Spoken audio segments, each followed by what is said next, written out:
You see, chosen ones, empaths, the narcissist leaves us in such a brain fog after the relationship has ended, after it's come to an end, right? And we may discover ourselves touching on finding narcissist videos or watching videos of how to get your ex back or different things on YouTube, you know, to try and find out answers and try and get some closure. But there's a theme that I've noticed from several subscribers and comments that I've received. And some of you may, I think maybe even if the title doesn't appeal to you, maybe if you listen to the video, you might get something towards the end because it might help you gain some clarity on your actual situation. But the thing is we actually start to listen to the narcissistic videos and start to see traits of ourselves within them, right? But the problem with that is because you're still looking through what the narcissist told you at the end of the relationship. You're still looking through what the narcissist said you did, what the narcissist said you didn't do. You can't believe that for a second. Nothing that comes out of their mouth is truth. They're complete and utter pathological liars. If you believe the stuff they told you when they said to you, oh, I wanted you to console me, I wanted you to do this for me, but you never done that, or you were always tired and then you never cared for me, or you never loved me, or you never done this for me, yeah, and then you watch a narcissist video that says something that touches on these subjects, and you're going to scratch your head there for a second, and you're going to say, oh, yo, hold on a minute, that sounds like me. That sounds like me. Then you're going to start believing that you're the narcissist, when you're not the narcissist. You are a victim of abuse, and this is still abuse. The narcissist creating an impression over your head, gaslighting you to make you believe that you're a narcissist, is severe abuse. Please press the like and the subscribe button. Help your brother out. It will take 2 seconds of your time. Thank you. We need to rewire our brains. After coming out of a narcissistic relationship, that's why I always talk about spending time alone is very crucial. Because we're so out of touch of our own emotions. We're so out of touch of our own mood. You know, we need to re-regulate and rewire our circuitry to really understand and grasp what has happened. We have been put through severe abuse. Severe abuse, right? And they've gaslit us and made us believe that we're the poison. They made us believe that we're the poison. We're the toxic ones. I've made videos about reactive abuse, if you want to check that out, because they provoke a reaction from you, and then when you react, they claim victimhood, and then they will smear your name to police or stuff like that, and actually get you in trouble with the law, or get you put in a psych ward or mental health institution or something like that. And really, you've just reacted off the abuse. You've erupted one day off the abuse. You've gone supernova, and they've made you out to be the oppressor, right?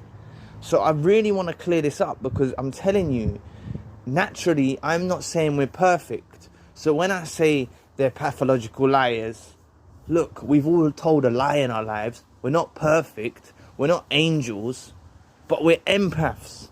And we love these lot wholeheartedly. And it's only because we love these lot wholeheartedly why they were so able to get underneath our skin and actually provoke a reaction from us, right? Because we love them wholeheartedly. You see what I'm trying to say? Because we were so in love with them, madly in love with them, it's how they were able to get a reaction from us. It's how they were able to invoke these emotions from us to get us to go down that way. But I want to change this way of thinking. You're not the narcissist. Not for a second. If you're even considering the fact, am I a narcissist? Am I not a narcissist? Trust me, I would put my life on it. You're not a narcissist. If you are considering being a narcissist, you're not a narcissist. Narcissists don't consider, am I a narcissist? Am I not a narcissist? That is the question. They don't consider that at all. They're too busy with thinking tearing you down. And even if the narcissist said to you one day, am I a narcissist? They know what they are. If they start saying to you, if you called them out and said, you're a narcissist, yeah? And they said to you, oh, some of those things you said to me, they resonate with me, they're true. Listen, they know they've been lying to you for the last 10 years. For instance, if you've been with them decades, or even if you've been with them a year, they know they've been lying through their teeth for you for a year. Right? They know that. The whole thing was a lie. The whole thing was manipulation. And they've gaslit you and manipulated you to the point that you believe you're the oppressor. This is how good they can play the victim. Narcissists love playing the victim. And this is why I don't want you to be confused or misconstrued about that you're the oppressor or you're the one, never that, not for a second. Trust me, I can tell. Because the people that have reached out and put this across to me saying, am I the narcissist, am I not? Trust me, you're not the narcissist. And for all of those that haven't reached out to me, but this has been stumbling on your mind, trust me, you're not the narcissist.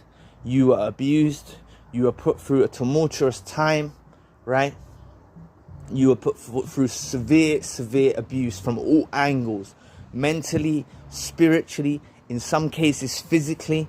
You were put through hell on earth. And you're still standing, right? And yes, I done things out of character. You have probably done things out of character towards the narcissist because we're being abused. If you cage a dog into a corner, if you back a dog into a corner, the dog's backed into a corner, what's the only thing it can do? It can attack. And it jumps and it attacks. Or it will at least jump at you. If you edge a dog into a corner, and I'm not saying with dogs, but I'm trying to say it's animal instinct. It's our instinct to rebel, to avenge. You see, that's what it's our human nature. It's our instinct. Because we're getting put with abuse. All right, we lashed out. All right, we shouted. We lashed out. We threw something at their head. I don't know. I'm joking, but you know what I'm saying. We done something bad, and it eats us up after. We start feeling guilty about the things we've done. They bring up, oh, because you done this to me on that day. Blah, blah, blah, blah, blah, blah, blah. You done this to me. This is why I've left you. And then you're there being like an emotional wreck. Not your fault, no fault of your own. But you're an emotional wreck and you're believing that the reason why this relationship ended was because of them. No. For starters, this relationship ended because the universe said no and God said no. Even if they discarded you, it was actually a divine intervention that took place that separated you two because you needed to be separated. God and the universe knew we was never ever going to leave the narcissist. We was never going to leave them in a million years. We would have kept putting up with the abuse and the abuse and the abuse and the abuse, and it would have got worse and escalated and got worse and worse and worse and worse, more toxic. So a divine intervention took place and made the narcissist go away. That's what happened. Yeah, you're not the narcissist. I don't think this video will get many views, but I hope that the people that have clicked on this video will understand why I feel like it's an important message. I don't care about views, likes, subscribers, all of that. I appreciate the support, I appreciate the love, but I feel like this is an important message that needs to be reciprocated. Because so many of us are plagued by thinking that we're the toxic one, by thinking that we're the narcissist. And we're not. I'm sorry to say it, but we're not. And we've been gaslit. This is the abuse still lingering on in our minds, making us think that we are the toxic one. Trust me, we're not the toxic one. Make a list of all the bad things they've done to you. Make a list. You don't have to do it, but make a list and say all the bad things you've done. I guarantee their list is so much longer. Or it's going to be filled with stuff that you don't know.